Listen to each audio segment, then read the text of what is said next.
로마서 5장 1절부터 11절에 있는 말씀으로 교대인 제목은 하나님과 화평을 누리자입니다. 첫째로 그리스도로 말미암아입니다.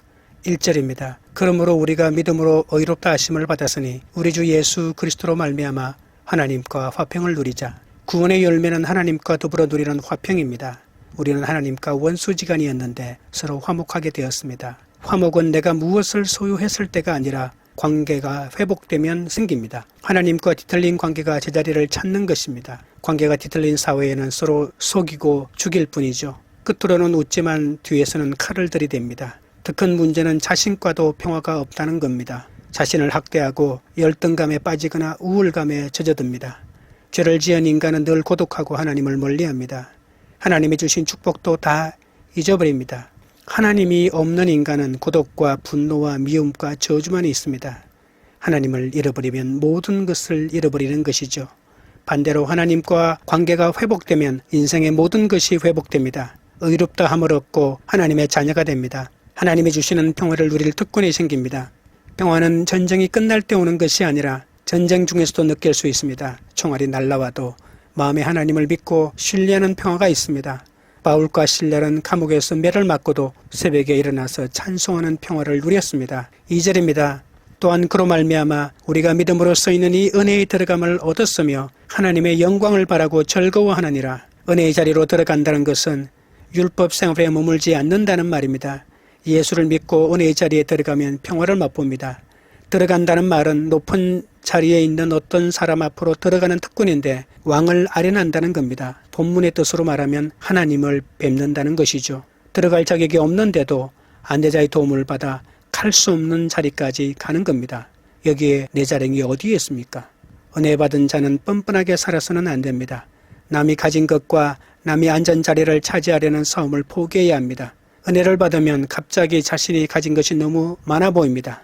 혼자 감당할 수 없어 나누고 싶어지죠. 자신도 모르게 원망과 불평과 시기가 사라지고 죄로 인해 잊어버렸던 하나님 영광의 빛을 회복합니다. 청량할 수 없는 기쁨으로 운명과 죽음도 이길 힘을 가지게 되는 겁니다. 주님 때문에 늘 내 잔이 넘친다고 고백합니다. 부자가 된다는 말이 아닙니다. 자꾸 내 마음 깊은 곳에서 무엇이 흘러 넘칩니다. 이제 나를 위해서는 그만 누리고 더 많이 가지지 않기로 작정합니다. 이것이 은혜에 들어간 사람의 삶입니다. 또한 인생의 목표가 명확하게 생깁니다. 돈을 버는 것도 명예를 얻는 것도 아닙니다. 하나님의 영광을 위하여 즐겁고 적극적으로 살아가는 겁니다. 인생의 목표가 있는 사람은 방황하지 않습니다. 하나님 없는 사람은 좀 더 잘 살고 오래 사는 것과 성공하는 데 더 큰 가치를 둡니다. 하나님 없는 사람은 더 잘 살고 오래 사는 것과 성공하는 데 더 큰 가치를 둡니다. 건강이나 소유나 물질은 나쁜 것이 아니고 좋은 것입니다. 하지만 자기만 누리려고 하는 이기적이고 자기중심적인 생각에서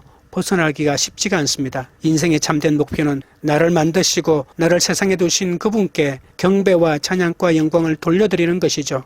하나님의 영광을 위해 사는 사람은 내게 주신 은사와 능력을 다른 곳에 쓰지 않습니다. 어떻게 하면 하나님의 영광을 위해 쓸까 고민합니다. 어디에 살든지 무엇을 하든지 삶 전체를 통하여 하나님께서 영광 받으시기를 원합니다.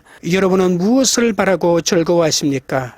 주님의 영광만을 바라고 강렬하게 소원하고 기도하셔야 합니다. 그렇게 하려면 게으르면 안 됩니다. 남들과 경쟁해서 이기기 위해서가 아닙니다. 너무 좋으니까 하나님의 영광만 생각하면 즐거우니까 그렇게 살아가는 거죠. 주님만 생각할 수 있다면 그렇게 살 수 있는 거죠. 이것이 예수 믿는 사람의 축복입니다.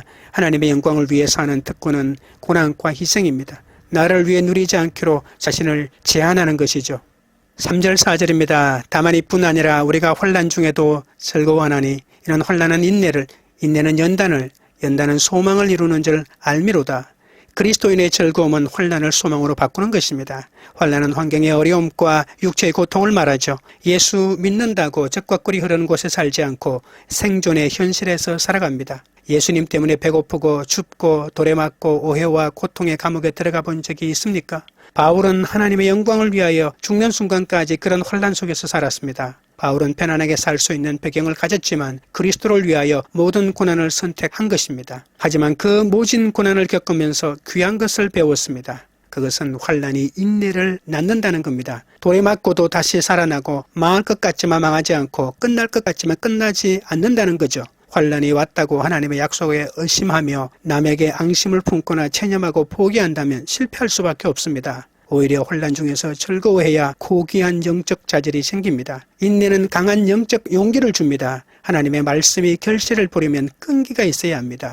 누가복음 8장 15절에 좋은 땅에 있다는 것은 착하고 좋은 마음으로 말씀을 듣고 지키어 인내로 결실하는 자니라고 했습니다. 인내는 연단을 만들어냅니다. 환란을 겪고 참고 또 참으면 말할 수 없는 고통으로 힘들지만 그것 때문에 내 안의 모든 불순물이 사라집니다. 감옥에 들어가면 소유물이 적어지고 불필요한 것들이 사라지지 않습니까? 영적인 살을 빼고 순수해지는 겁니다. 금이 불에 들어가면 불순물이 사라져 순금이 되는 것과 같습니다. 연단은 기준을 통과했다는 공정을 받는 겁니다. 그리스도의 성품으로 단련되어 그리스도의 장성한 분량에 찼습니다. 연단은 소망을 낳습니다. 예수 안에서 인정받는 인격, 이것이 바로 믿는 자의 소망 아닙니까? 소망은 이렇게 인정받는 인격이 주님 안에서 좋은 것만 바라고 기대하도록 이끌어가는 거죠. 환란에 합당한 태도로 반응하여 그리스도의 성품을 가지게 되면 마침내 소망이 강화됩니다. 영안이 열려 영원한 소망이 무엇인지를 보게 되고 무엇이 의롭고 올바른 삶인지 알게 됩니다. 사도 바울은 모든 사람이 싫어하는 환란에서 인생의 보석을 발견해냈습니다. 우리도 각자의 인생에서 소망을 발견해내야 합니다. 환란이 나의 소망을 위협하거나 악화한다고 생각했는데 오히려 영원한 소망을 만들어내고 있습니다. 근육도 가만두면 큰 손실이 발생하여 아무 힘도 쓰지 못합니다. 아무리 힘든 환란 속에서도 소망을 단련해 가면 멈추지 않는 하나님의 은혜를 맛보게 됩니다. 5절입니다. 소망이 우리를 부끄럽게 하지 아니함은 우리에게 주신 성령으로 말미암아 하나님의 사랑이 우리 마음에 부음받음이니. 소망이 우리를 실망시키지 않는 것은 하나님의 사랑이 주는 놀라운 은혜 때문입니다. 소망에는 하나님의 놀라운 사랑이 그 속에 들어있습니다. 그 사랑은 하나님이 그리스도 안에서 우리를 위해 결정적이고 최종적으로 하신 일인데 바로 십자가의 죽으심입니다. 이 십자가의 사랑을 알면 하나님이 나를 사랑하신다는 확신이 생깁니다. 하나님의 사랑이 내 마음을 지배하도록 해야 합니다. 성령은 소리 없이 역사하십니다. 난 성령을 안 받은 것 같다고 하실 수도 있습니다. 그러나 환란의 한가운데에서 내가 가지고 있는 적은 믿음을 담대하게 실천해 보십시오. 우리가 주님을 믿고 믿음의 행진을 계속하면 성령께서 놀라운 하나님의 사랑을 부어주셔서 결국은 이기게 하십니다. 그런 환란이 많을수록 내 소망은 더 견고해지니 환란이 많다고 불평할 필요가 없습니다. 마침내 세상이 감당하지 못하는 사람이 되어 주님의 사명을 감당하게 됩니다. 고난은 축복입니다. 고난을 통해 내 죄를 더욱 적나라하게 보고 인생의 목적이 거룩임을 알게 되고 구속사의 길을 가게 됩니다. 내가 전하는 복음을 듣고 구원받을 사람들이 예비되어 있습니다. 만일 내가 이 복음을 전하지 않으면 그들은 영원토록 구원받지 못할 수도 있습니다. 내가 당하는 고난과 역경이 오히려 약죄료가 되어 고난 가운데 있는 다른 사람들을 구원하는 사명으로 나아갈 수 있다니 얼마나 놀랍습니까? 적용 질문 드립니다. 주 안에서 바라는 소망을 이루고자 인내와 연단의 과정을 잘 통과하고 있습니까? 둘째는 사랑을 확정하신 그리스도입니다. 6절 7절입니다. 우리가 아직 연약할 때에 기약대로 그리스도께서 경건하지 않은 자를 위하여 죽으셨도다. 의인을 위하여 죽는 자가 쉽지 않고 선인을 위하여 용감히 죽는 자가 혹 있거니와 그리스도인의 소망이 흔들리지 않는 것은 바로 하나님의 사랑 때문이라고 했습니다. 이제 그 하나님의 사랑이 도대체 무엇인지를 설명합니다. 오늘 본문에는 주 예수 그리스도로 말미암아라고 하는 말이 5번이나 나옵니다. 우리는 남을 도와주더라도 내가 망하지 않는 범위 안에서 도와줍니다. 내 것을 다 내어줄 만큼 남을 도와주지는 않습니다. 정말 위대한 사람을 위해 죽는 사람도 들어있지만 경건하지 않은 막대먹은 사람을 위해서 죽는 사람은 없습니다. 그런데 우리가 아직 죄인이고 진노의 자식으로 제멋대로 살고 있을 때 하나님은 우리를 위해 구원을 베풀어 주셨습니다. 하나님이 구원을 베풀어 주실 때는 우리는 하나님을 영접하지도 않았고 아무것도 모르고 있었습니다. 8절입니다. 우리가 아직 죄인 되었을 때에 그리스도께서 우리를 위하여 죽으심으로 하나님께서 우리에 대한 자기의 사랑을 확정하셨느니라. 인간이 죄를 지었을 때 하나님은 에덴 동산을 폐쇄하고 생명나무를 감추셨습니다. 인간을 구원하기 위해서입니다. 하나님은 인간의 타락부터 그리스도께서 태어날 때까지 말할 수 없는 고통을 겪으셨습니다. 하나님은 이 세상을 창조하신 분으로 무한한 능력이 있습니다. 그러나 하나님은 우리를 사랑과 인격으로 다루십니다. 하나님은 힘이 있으시지만 함부로 그 능력을 쓰지 않으십니다. 사람을 사랑하시기에 모든 것을 포기하셨습니다. 하나님은 단순하게 나를 구원하신 것이 아니라 끝까지 참으시면서 우리 대신 고통을 겪으시고 독생자 예수 그리스도를 보내주셨습니다. 이것이 하나님의 사랑입니다. 십자가는 하나님 사랑의 표시이자 확증입니다. 구원은 우리가 아직 죄인 되었을 때 예수님이 십자가에 피 흘려 죽으심으로 이루어졌습니다. 적용 질문 드립니다. 내가 비록 연약하지만 나를 위해 죽어주신 예수님을 생각하며 사랑해야 할 사람은 누구입니까? 셋째는 성도의 확실한 구원입니다. 9절입니다. 그러면 이제 우리가 그의 피로 말미암아 의롭다 하심을 받았으니 더욱 그로 말미암아 진노하심에서 구원을 받을 것이니 구원의 본질은 예수 그리스도께서 우리 죄를 대신하여 십자가에 못 박혀 피 흘려 형벌을 받아 죽으셨다는 것입니다. 예수님이 돌아가셨다는 말보다 더 중요한 말이 피 흘렸다입니다. 피가 왜 그렇게 중요합니까? 예수의 피는 하나님의 피입니다. 예수님의 구원은 사람의 피가 아니라 하나님의 피로 이루어졌습니다. 하나님의 피는 죄에서 우리를 구원합니다. 하나님의 피는 마귀의 궤락에서 우리를 구원합니다. 하나님의 피는 우리를 영생에 이르도록 합니다. 예수 그리스도의 보혈이 우리 안에 들어오면 놀라운 일이 일어납니다. 귀신이 떠나갑니다. 말씀과 기도와 성령의 능력으로 귀신을 쫓아낼 때 귀신이 제일 무서워하는 것이 예수 그리스도의 피입니다. 예수 그리스도의 피는 우리를 정결하게 합니다.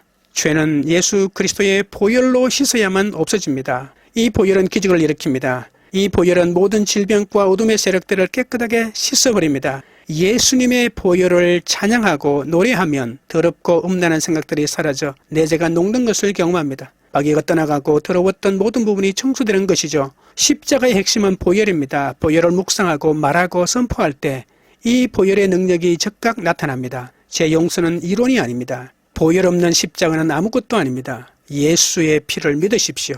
그 피를 소유하십시오. 그 피가 내 안에 있을 때 나도 모르게 변하게 되는 겁니다. 10절 11절입니다. 곧 우리가 원수되었을 때에 그의 아들의 죽으심으로 말미암아 하나님과 화목하게 되었은즉 화목하게 된 자로서는 더욱 그의 살아나심으로 말미암아 구원을 받을 것이니라. 그뿐 아니라 이제 우리로 화목하게 하신 우리 주 예수 그리스도로 말미암아 하나님 안에서 또한 즐거워하나니라. 구원받은 자에게는 인생에 대한 안심이 있습니다. 삶에서 다가오는 일시적인 불안이나 암에 걸렸을 때 두려움은 있을지 몰라도 영원한 안심이 있습니다. 죽어도 되고 살아도 된다는 믿음이 있습니다. 죽고 사는 것이 중요하지 않습니다. 왜 그렇게 본질적인 안심이 있을까요? 하나님과 화해했기 때문입니다. 어떤 일이 잘 되고 못 될 수도 있습니다. 학업의 고단함과 사업 실패와 직장의 어려움이 있을 수 있습니다. 심지어 배우자가 바람을 피울 수도 있습니다. 그러나 예수를 믿으면 어떤 상황이 일어나도 하나님과 영원한 화해를 했기 때문에 어떤 불편한 상황이 와도 즐거움을 누릴 수 있습니다. 의롭게 된 그리스도인에게 하나님의 주신 두 가지 선물이 있습니다. 선물인 동시에 성도의 필수품입니다. 하나는 하나님과 화평이고 또 하나는 소망입니다. 화평은 현재 누리는 것이고 소망은 미래에 누릴 것입니다. 그리스도인들에게 이 두 가지가 없다면 환난을 이길 수 없고 30배, 60배, 100배의 열매도 거둘 수가 없습니다. 영혼을 살리게 하는 선물, 사명을 감당하게 하는 선물이 얼마나 귀한 것인지 모릅니다. 주님이 우리에게 화평과 소망을 주신 것은 이 땅에서 예수 믿는 대가로 조금 편하게 살라고 주신 것이 아닙니다. 사명을 감당하고 영혼을 살리라고 주셨습니다. 우리에게 주신 화평과 소망의 선물을 가장 잘 누리는 것은 환난을 말씀으로 해석하여 더 크고 단단한 소망으로 만들어 모든 열방이 주께 돌아와 예배하는 그날까지 복음을 전하는 것입니다. 적용 질문 드립니다. 하나님과 이룬 화목을 통해 내가 화목하게 지내야 할 사람은 누구입니까? 이를 위해 감당해야 할 일은 무엇입니까? 기도드리겠습니다. 하나님 아버지, 믿음으로 의롭다함을 얻었으면 하나님으로 더불어 화평을 누려야 하는데 아직도 제 마음에는 화평이 없습니다.